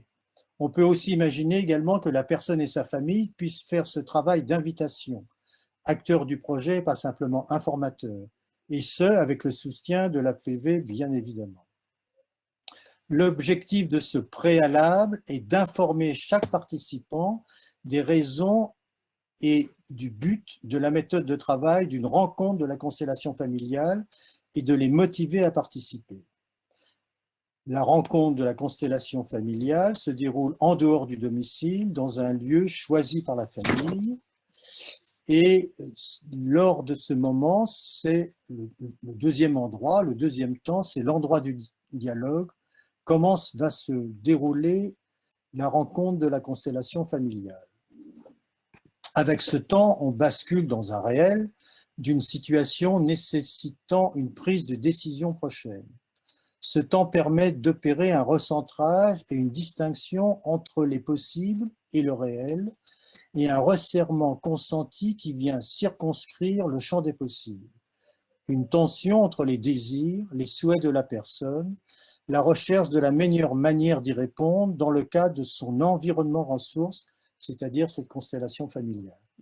Il s'initie par un temps de dialogue, nourri de la carte sensible pour permettre au regard d'un désir et le contexte contraint dans lequel il pourrait s'inscrire. Il s'amorce dans la reformulation du désir-souhait, l'exposé des limitations, la coélaboration et la formulation de propositions pouvant se prolonger par une série d'éclaircissements. Donc, de cette rencontre, il y a 2 temps, le partage des informations, c'est-à-dire la lecture de la carte sensible, et ensuite une délibération qui se fait en privé. Il n'y a pas de professionnel dans ce moment-là. C'est la constellation familiale qui va élaborer des propositions qu'on va appeler d'action. L'assistant au projet de vie se retire et laisse la constellation familiale débattre pour trouver ses propres propositions. À l'issue de ce temps privé, la constellation familiale produit un document, le terme est maladroit, hein. Je dis ça ici parce que ce que l'on est en train de décrire dans la constellation familiale, c'est la vie ordinaire de chacun d'entre nous. On est forcé là de la monter un peu dans une machinerie parce qu'on est à sortir du secteur spécialisé qui a tellement construit des choses qu'il faut bien en tenir compte. Mais ce document, il pourrait juste se faire dans une oralisation. Mais là, on va quand même peut-être prendre la précaution de pouvoir écrire un peu ces propositions pour pouvoir ensuite les partager avec l'assistant au projet de vie qui va en devenir le garant dans un premier temps. Le 3e moment, ça va être l'endroit de la décision, c'est-à-dire, je vais appeler ça comme ça, un plan d'action au projet de vie. Et celui qui a eu la gentillesse de lire le texte disait, mais tout ça se fait dans un même moment. L'acceptation du plan d'action retrouve l'ensemble des participants. C'est elle qui devient, la constellation familiale, dans ses propositions, devient force de proposition. Elle ne subit plus la solution amenée par un travailleur social ou un service. Les personnes sont expertes de leur propre situation, le reconnaître engage la réciprocité. Et la famille peut se faire confiance à condition qu'autrui lui fasse confiance. Et mon lecteur dit, c'est le système équitable de coopération, et je signe cela avec lui. Je voudrais dire, là, il y a un enjeu fantastique que j'ai, moi, pu vivre dans d'autres situations, notamment en protection de l'enfance. Quand on permet à une constellation familiale de devenir force de proposition, on doit suivre même les propositions les plus baroques qui pourraient en sortir. Parce que ces premiers moments, c'est tester. Vous nous dites que nous sommes force de proposition, alors on va voir si vous allez nous laisser faire ce que l'on veut. On verra ensuite que même si c'est baroque, très rapidement, la vie réelle va faire que par elle-même, elles vont rabaisser les exigences. Mais si on casse tout de suite, la confiance se rompt et tout ce travail est perdu à jamais.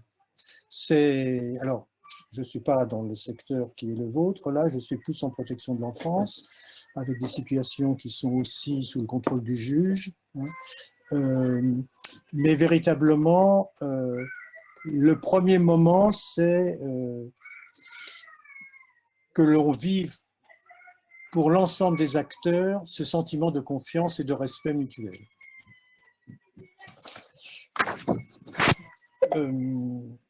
Je vais reprendre ça en synthétisant, en prenant 2 acteurs principaux, du côté de la personne dans sa constellation familiale, et puis ensuite du côté de l'assistant au parcours de vie.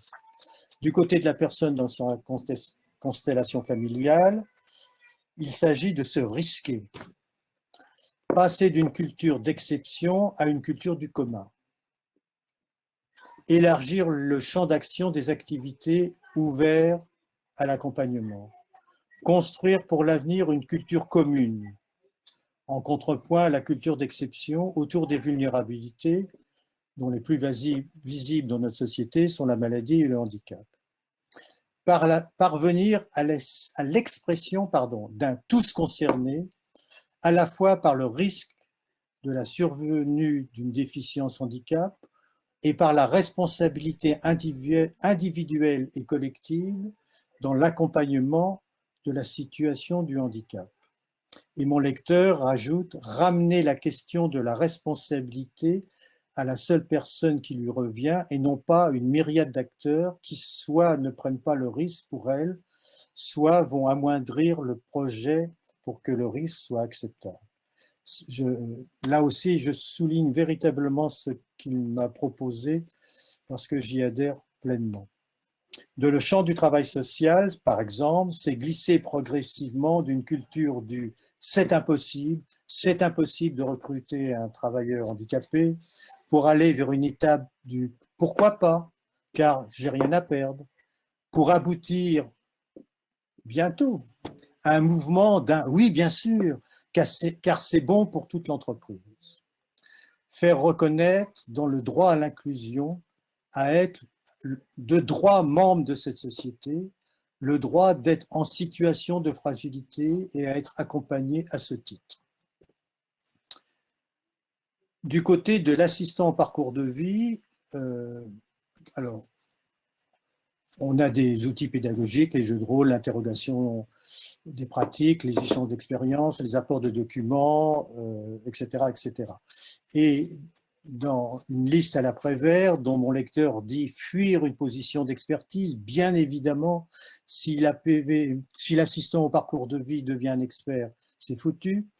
Analyser son positionnement, là je parle du lieu du professionnel, analyser son positionnement professionnel et identifier les postures facilitatrices, identifier les méthodes favorisant la co-construction avec les personnes, ajuster sa communication aux personnes et au contexte, identifier les ressources de la personne et son entourage sur lequel s'appuyer, développer des nouvelles pratiques, davantage d'étayage des personnes accompagnées, des publics et des lieux d'intervention plus diversifiés, plus d'autonomie. Et pour ma part, je travaille beaucoup avec ce que j'appelle le détour culturel, qui sont des ressources fantastiques pour saisir la complexité de la vie quotidienne. Les professionnels sont davantage dans l'accompagnement à faire que dans le faire. Au lieu de pallier les difficultés ou empêchements de la personne, l'assistant au parcours de vie intervient en soutien, notamment dans ses relations avec les tiers extérieurs et étaye ses capacités à faire elle-même. Peut-être que je me trompe. Le champ d'action des accompagnements tend à s'élargir. Ils travaillent davantage avec les acteurs du droit commun auxquels ils apportent leur compréhension du handicap. Savoir développer des alliances avec d'autres personnes ressources qui possèdent un savoir expérientiel de la question abordée, situer son rôle, sa place et le positionnement professionnel adapté pour repérer, conforter et promouvoir chez autrui le développement du pouvoir d'agir. Comprendre nécessite de s'impliquer, de se déprendre des évidences, de se départir du connu, de ses zones de confort. Et pour moi, le fond méthodologique, c'est aller vers. C'est aller vers qui est le nœud de la rencontre et c'est une manière d'être. Et je la donnerai avec quelque chose auquel je suis très attaché. Le moyen de travail, c'est le détour par la conversation.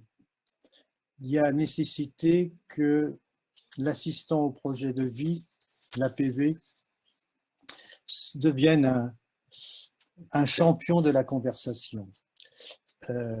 On n'est pas dans des questionnaires, on n'est pas dans des entretiens, on est dans la conversation et au fil de la conversation, en écoutant ce que dit la personne, on va trouver les moyens d'avancer autour de la chose qu'on en essaye de réussir, c'est-à-dire la construction d'un projet de vie pour la personne concernée. Je pourrais vous raconter plein d'histoires tout à l'heure peut-être. Et je terminerai, parce que ça, c'est quelque chose qui est sorti de l'expérience Covid, c'est la question du libre choix du maître d'ouvrage, dont on le prend dans la définition, la personne concernée et la constellation familiale. Dans le dispositif d'assistance au projet de vie, quelle est réellement la place du maître d'ouvrage dans ce processus et la manière dont le libre choix de la personne dans sa constellation familiale a été recherché et construit. La question du respect du libre choix est une question de principe et non une question liée à quelques aléas qui ponctueraient un parcours de vie balisé en étapes clés. Si ce droit commun doit s'exercer en continu, toutes les décisions relatives au déroulement de la vie quotidienne y sont soumises, d'autant plus au moment où les organisations des espaces de vie dépendent aussi d'un tiers. Le dispositif assistance au projet de vie va devoir faire buissonner, c'est une vieille expression, les innovations au maximum et les discuter tout avec soin.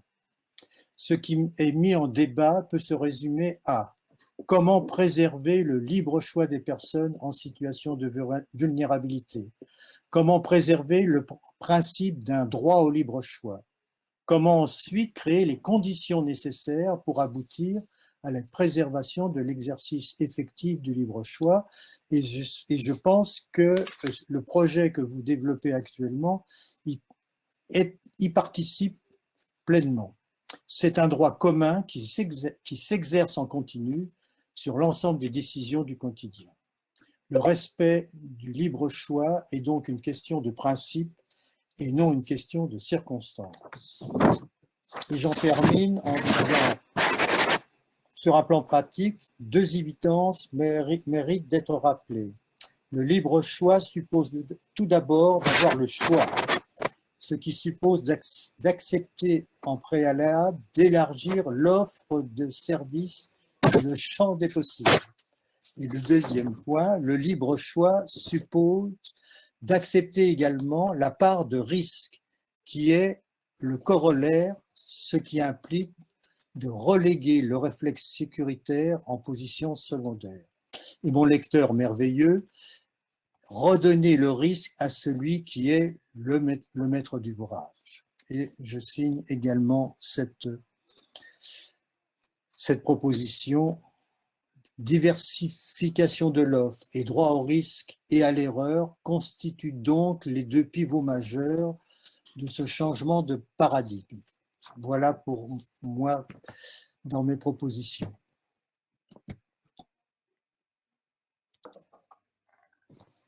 Bien, merci beaucoup pour ces éléments de réflexion qui ne manqueront pas, je suppose, de susciter des questions. En tout cas, pour moi, ça en suscite. Avant, il y avait des questions qui ont été posées en cours d'intervention et notamment l'intervention de Pierre. On a actuellement un foisonnement de métiers qui sont en train d'émerger dans le secteur médico-social. Donc, comment se situe l'APV dans ces métiers-là et notamment, comment situer l'APV par rapport au coordonnateur de parcours? C'est une bonne question, Pierre. Je dois répondre à ça? Non, Pierre Aristouille. Pierre, oui. Ah, oui, tout à fait. La salle de questions concerne les deux interventions. C'est une très bonne question. Je vous remercie de l'avoir posée. Oui. Effectivement, il y a un ensemble de métiers. Je crois que la spécificité du métier d'APV tient justement dans le positionnement sur lequel je centrais mon intervention, qui est d'être aux côtés de la personne. Et donc, aux côtés de l'assistance à maîtrise d'ouvrage et non pas du côté des réponses. L'objectif de l'APV est de permettre au maximum à la personne, voire à la personne et sa famille, à la maîtrise d'ouvrage ainsi constituée, de coordonner par elle-même le projet. Il se peut que le nombre d'intervenants, notamment dans les parcours de vie en milieu ordinaire, hein, qui peuvent du coup avoir un nombre d'intervenants libéraux et de prestataires de services de soins à domicile un peu important autour du parcours d'une personne, nécessite qu'il y ait une coordination et que donc on puisse envisager que la personne et sa famille soient soutenues par une assistance au parcours de vie et qu'elle bénéficie aussi d'une fonction de coordination de parcours qui puisse, par délégation, demander à une tierce personne de lui coordonner un certain nombre des prestations qui lui sont fournies. Donc, à mon sens, les deux ne s'opposent pas, sont plutôt complémentaires.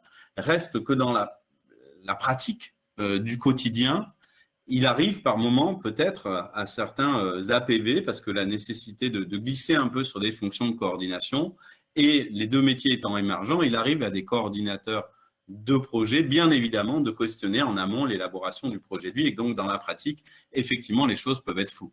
Mais d'un point de vue théorique, les deux ne se confrontent pas et peuvent intervenir à des moyens différents. Ce qui est sûr, c'est que le métier d'APV tel que constitué n'est pas un métier de coordination de prestations, mais un métier de soutien de la demande de la personne pour qu'elle puisse par elle-même, au maximum, être en relation directe avec l'ensemble des prestataires qui vont lui fournir des ressources pour la réalisation de son projet.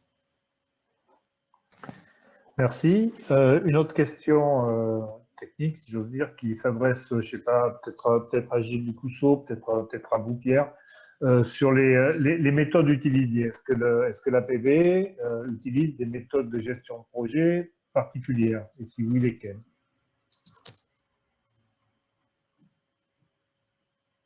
Qui veut répondre?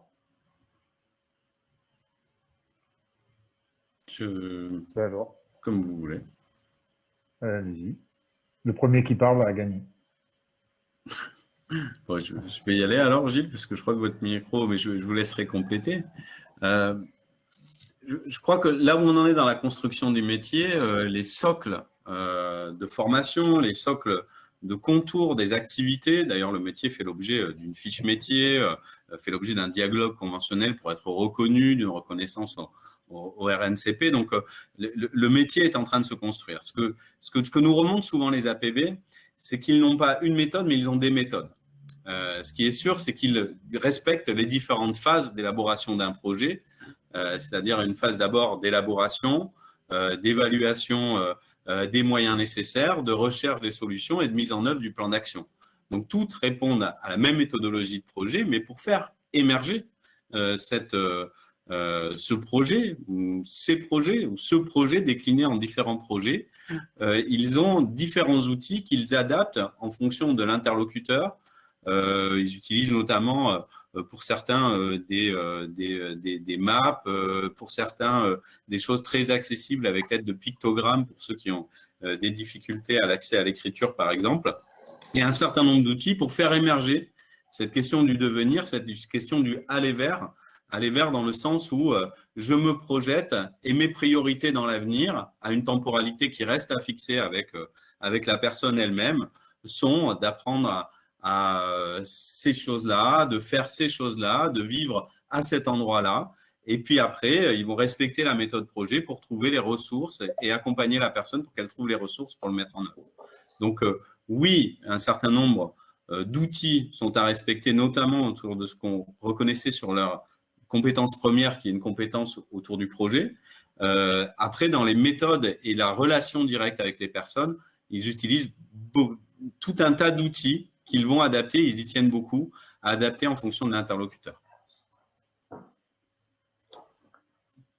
Bien, j'avais des questions pour Jean-Jacques Scheller. J'aimerais que vous éclaircissiez ce que vous disiez sur la conversation, puisque vous proposiez de raconter des histoires, donc ce sera avec plaisir. Mais aussi, concrètement, comment on aide une famille à identifier elle-même les ressources de proximité autour d'elle. Comment on fait, voilà. Comment on s'y prend? Eh bien, je bavarderai avec alors, le papa, la maman, Je leur demanderai de commencer à raconter d'où ils viennent, qu'est-ce qu'ils ont fait, leur école, qu'est-ce qu'ils aiment faire, où ils vont se promener. Les saisir, les saisir très doucement pour savoir ce qu'ils aiment. Et à partir de là, on va commencer à avoir des ressources. Tiens, il fait de la musique. Tiens, il fait tel sport. Tiens, etc., etc. Et là, on commence à faire la carte sensible. C'est eux qui vont nous donner, en racontant leur vie quotidienne, et alors après, on l'ouvre, hein, puisqu'on fait venir une autre personne, toc, et puis on va avoir une carte sensible foisonnante. Parce qu'évidemment, si on est centré sur la personne en situation de handicap, et là, on est barré. Il faut absolument se dégager, j'appelle ça le détour africain. Hein. On ne va pas sur la question, on va autre part, et en allant autre part, comme par hasard, on va décrire les ressources des personnes. Elles sont les plus diverses. On va trier là-dedans, mais pas forcément. Merci. C'est le premier Marie. point D'accord. Marie, est-ce qu'on a d'autres questions? Oui, oui, bien sûr. Oui. Je suis à La Perrière, c'est un quartier de Lorient. On essayait de comprendre, c'est partie difficile, c'est près du port. On essaye de relancer ce quartier-là. Enfin, les habitants veulent relancer. Un jeu très simple. On est avec une personne, on est évidemment dans un café, on est en train de boire quelque chose. Et alors, quand vous avez besoin d'un coup de main, vous vous adressez à qui? Ça, au bout de longtemps avant de lui poser cette question-là. Oh, bah, j'appelle, je dis n'importe quoi. Oh, bah, c'est toujours Marcel. Et puis, ah oui, parfois, c'est Jean. Vous pouvez nous donner leur adresse? Ah, bah oui, bien sûr. Alors, on va voir les deux autres. Et alors, quand vous avez besoin d'un coup de main, ah, bah, là, moi, c'est. Ah, oui, oui. Alors, le premier s'appelait Félix. Ah, oui, oui, Félix. Oui, mais il y a aussi Alfred, etc., etc. Et avec un jeu mais très simple, on commence à avoir une toile de gens qui sont capables de solidarité entre eux. Ou alors, on voyait un quartier un peu malheureux parce qu'il y a moins de pêcheurs, etc., etc. D'un seul coup, on s'aperçoit qu'il y a des entraides fantastiques pour tout, le bois, le machin, les magasins, le cheval, bon, tout. Avec juste une simple question comme ça que l'on porte, c'est une méthode ethno, hein, que l'on porte. Alors, vous allez me dire, mais connard, on n'a pas le temps de faire ça. Alors ça, c'est la vraie question. C'est des méthodes lentes. Mais après, quand on est dans un territoire, en tant que professionnel, on peut superposer ces cartes. Et on va savoir que pour la famille machin et pour la famille truc, comme par hasard, on a des réseaux identiques, on a des points identiques, donc on peut faire des liens, etc., etc., etc. C'est d'une bêtise terrifiante, mais ça marche aussi avec des choses. Marie, vous avez des questions? Oui, je vais les lire directement. Alors, il y a une première, on va dire, il y a deux types de questions là, donc je vais en regrouper une partie. La première, c'est finalement comment on distingue plus clairement les rôles des APPV, des autres travailleurs sociaux. C'est quoi la différence ou ce sont quoi les différences ou les complémentarités? On a la même on a la même question qui est répétée.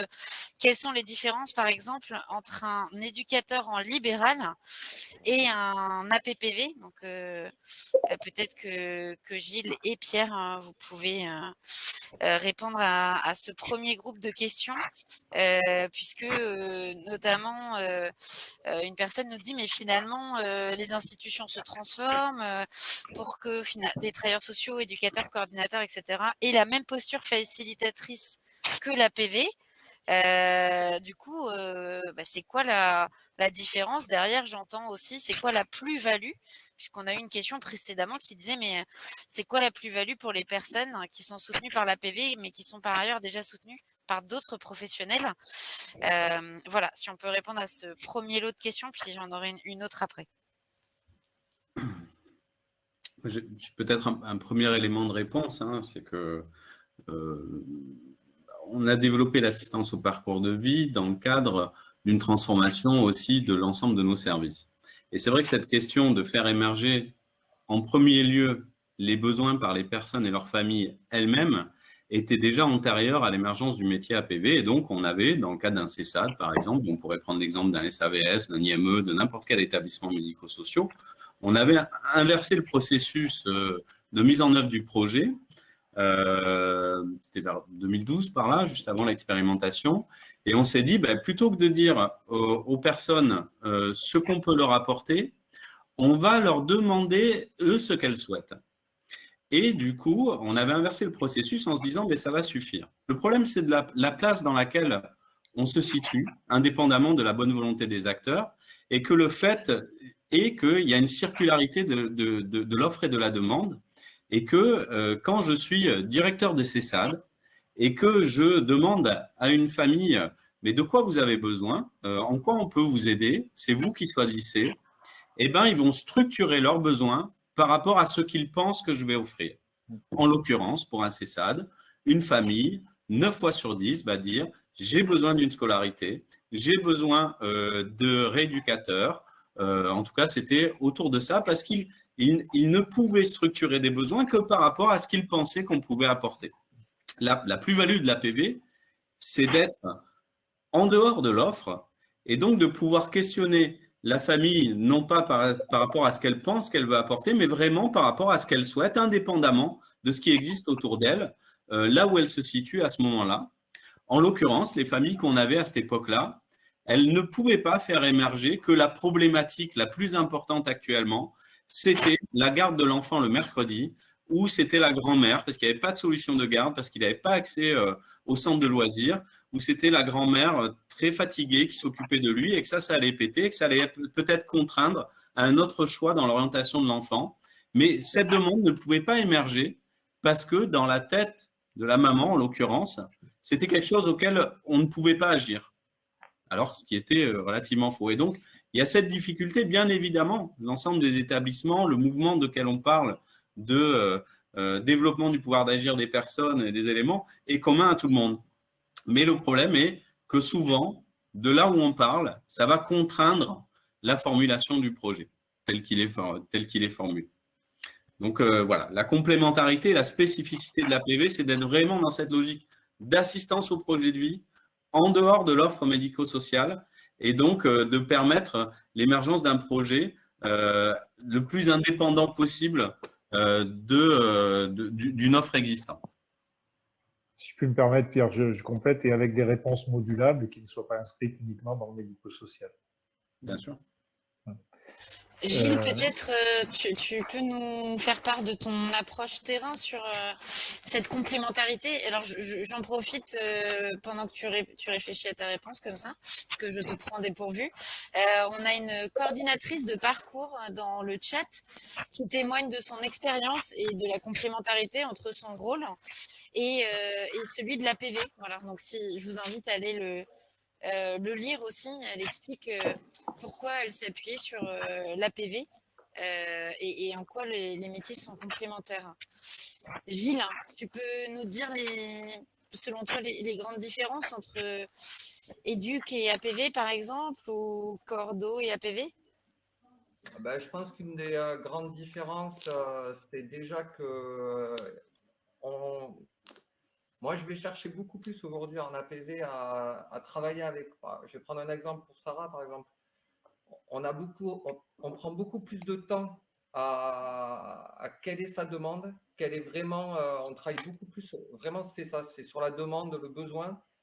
Et en fait, presque on imagine quel est l'intervenant, enfin, quelles sont les tâches, ou en tout cas, ce qu'attend Sarah de l'intervenant avant d'aller chercher dans un panel. La différence aussi, je pense que le fait d'être APV, contrairement à un éducateur, le jeune aussi n'a pas de représentation de ce qu'on pourra amener en accompagnement direct. On est obligé d'aller chercher d'autres solutions. Donc l'exemple, Sarah, je pense, c'est quand on a travaillé sur tu voulais gagner en confiance. Quand on a regardé, en fait, au début, c'était ou du coaching ou carrément un psychologue. Et en peaufinant, en tout cas, la demande de Sarah, on en est arrivé à cette prof de chant. Je pense qu'en tant qu'éduc, il y a 10 ans, où j'aurais conseillé, alors peut-être pas du coaching, mais j'aurais envoyé directement vers la psychologue. Donc c'est vraiment dans cette ouverture des champs des possibles. Je pense que ce qu'amène la PV, c'est on trouve l'intervenant qui colle au plus à la demande du jeune. Je ne sais pas si c'est clair. Très clair pour moi. Merci Gilles. Oui, on en parlait tout à l'heure de l'ouverture des possibles. Jean-Jacques Scheller en parlait aussi. C'est souvent on dit de l'APV, c'est sur une première rencontre dire oui, être en position humble et basse et juste écouter les projets. Et parfois, on prend souvent ces exemples quand on rencontre des partenaires. Une personne qui veut être blogueur fashion, une personne qui veut devenir astronaute, une personne qui à ce type de projet et souvent des collègues vont pouvoir nous dire mais non, on ne pourrait jamais accepter ce genre de projet, mais c'est pas possible, vous savez très bien que c'est pas possible. Et la différence, c'est que l'APV va dire ok, on va partir de ça, et derrière, qu'est-ce qu'il y a? Et c'est à partir de ce projet-là qu'on va creuser, que les APPV vont creuser les projets et les envies des personnes. Alors, on est en webinaire, donc c'est un peu compliqué. Oui, vas-y Gilles. Ce qui est important, je pense, c'est vraiment cette dimension, c'est que le jeune se saisit du projet.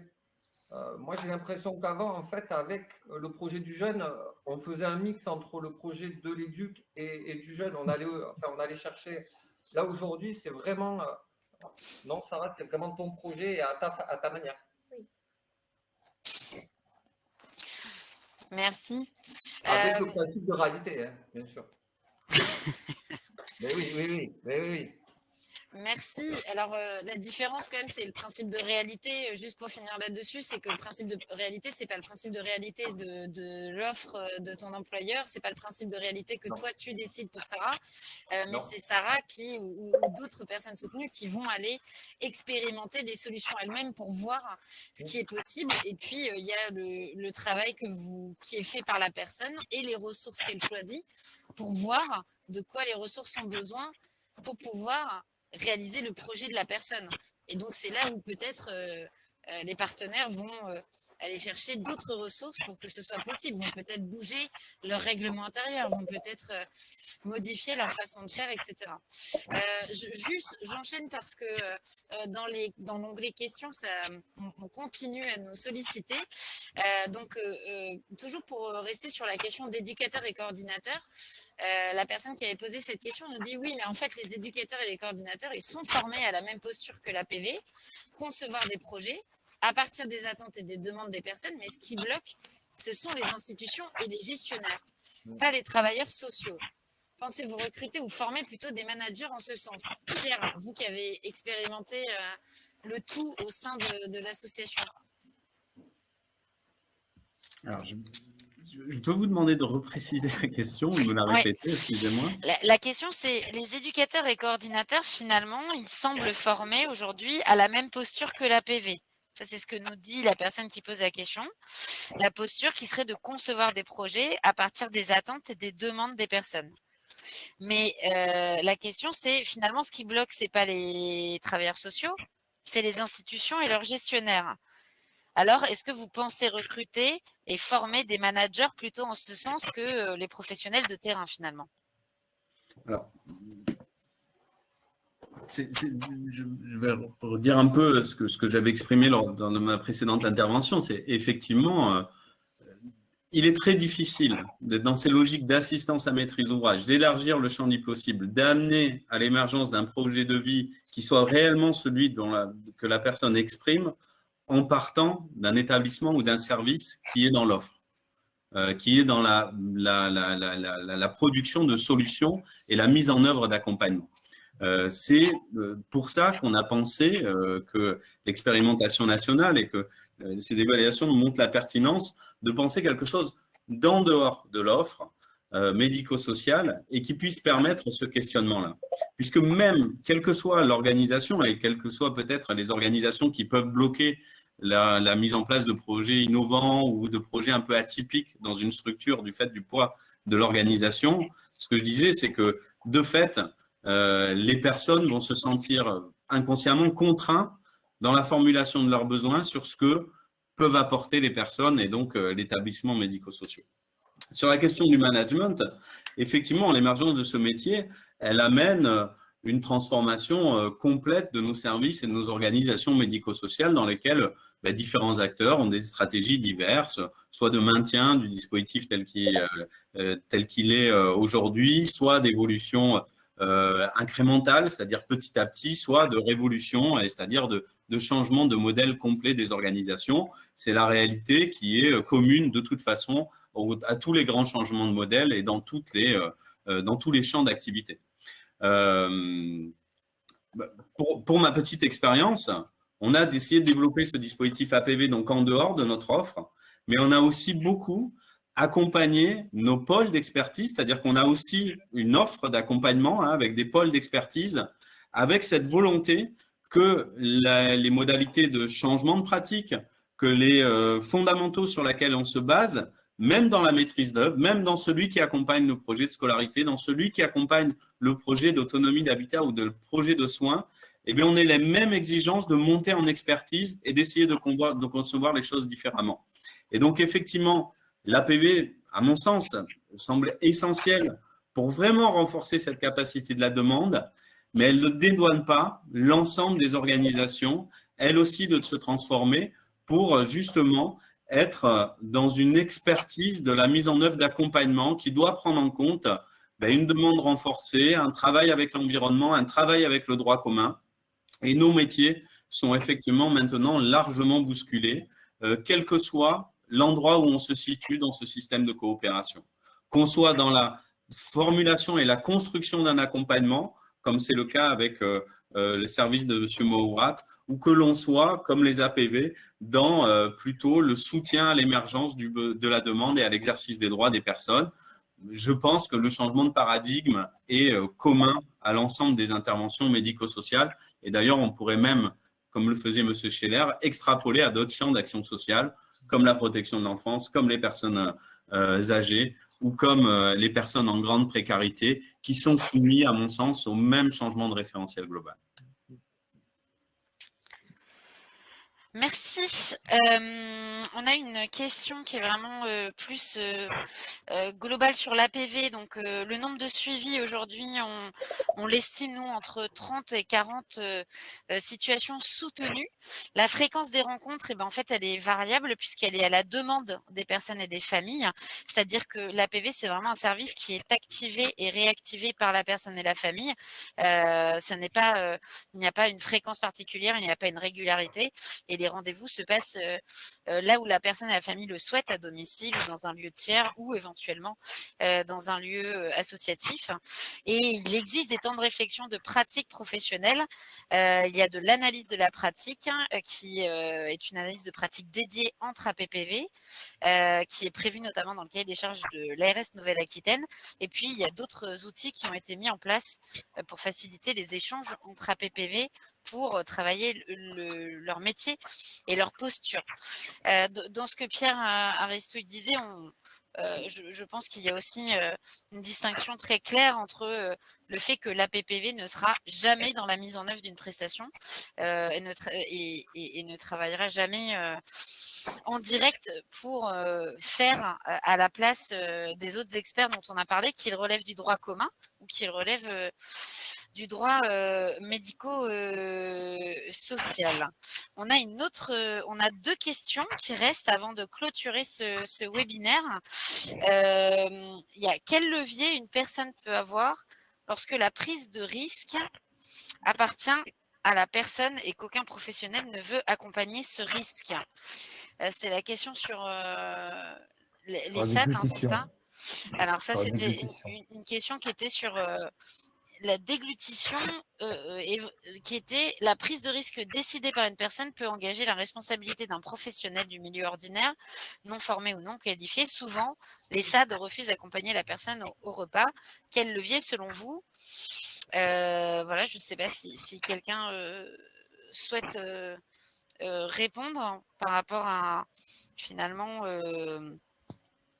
la prise de risque qui nécessiterait un geste de la part de professionnels.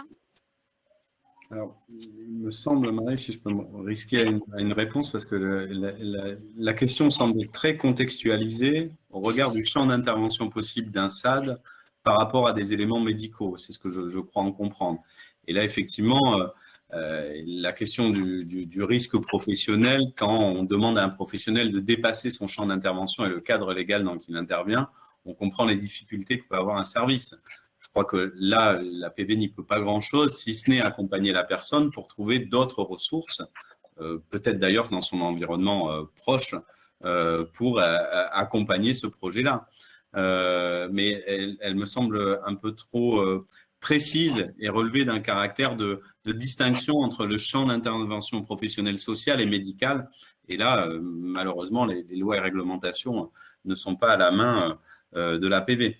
Après, souvent, hors cette question-là, ce qu'on entend par la prise de risque, c'est souvent un frein porté par certains professionnels en disant « mais c'est trop risqué », alors que concrètement, qui risque?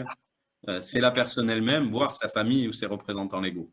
Donc, on a aussi ces éléments-là, mais je citais cet exemple parce qu'on le voit plus communément, mais il est moins en lien avec la question qui a été posée, il me semble.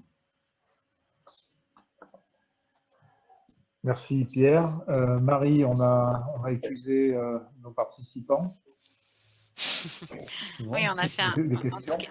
On a fait un tour de l'ensemble des questions. Merci de votre compréhension, participants. Si on n'a pas cité exactement votre question, on a essayé d'y répondre au maximum.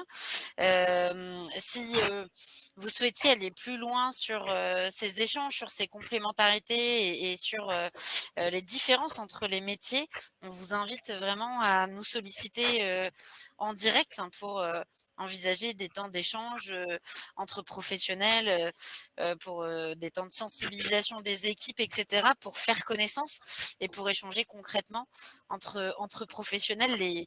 Je me permets de parler en leur nom, mais les APPV des équipes, des dispositifs que l'on peut coporter sont toujours très friands de rencontrer d'autres professionnels et d'évoquer avec eux leur posture, ce qui fait leur différence et en même temps ce qui fait leur complémentarité. D'ailleurs, un certain nombre occupaient au préalable des fonctions d'éducateurs ou d'autres métiers du médico-social. Et donc, ils ont plaisir à expliquer, selon eux, qu'est-ce qui est venu se changer et comment ils travaillent désormais sur ce nouveau poste. Voilà. Jean-Paul ? Oui, mais je voulais demander à Jean-Jacques Scheller s'il avait envie de dire un mot en conclusion, et puis je reprendrai la main pour clôturer. Pardon. Oui, j'ai appris plein de choses. Je suis très content de cet échange. Et voilà, comme toujours. Merci. Merci beaucoup. Moi, il me revient, je crois, Marie, de clôturer, si je ne me trompe pas, et de vous remercier pour votre participation, de remercier nos intervenants qui se sont prêtés au jeu. C'est pas si évident. Remercier les participants pour leurs questions et pour leur attention, et vous donner rendez-vous pour ceux qui le souhaitent et qui recevront forcément une invitation le 12 octobre pour une intervention et pour un autre webinaire qui traitera notamment de l'autodétermination, du pouvoir d'agir et également de l'impact de l'action de l'APV justement sur cette autodétermination et le pouvoir d'agir à travers une étude qui a été menée par l'université de Clermont et du Québec. C'est moi Voilà. qui conclue, Jean-Paul. Je Ah bah, me permets. Je suis désolé.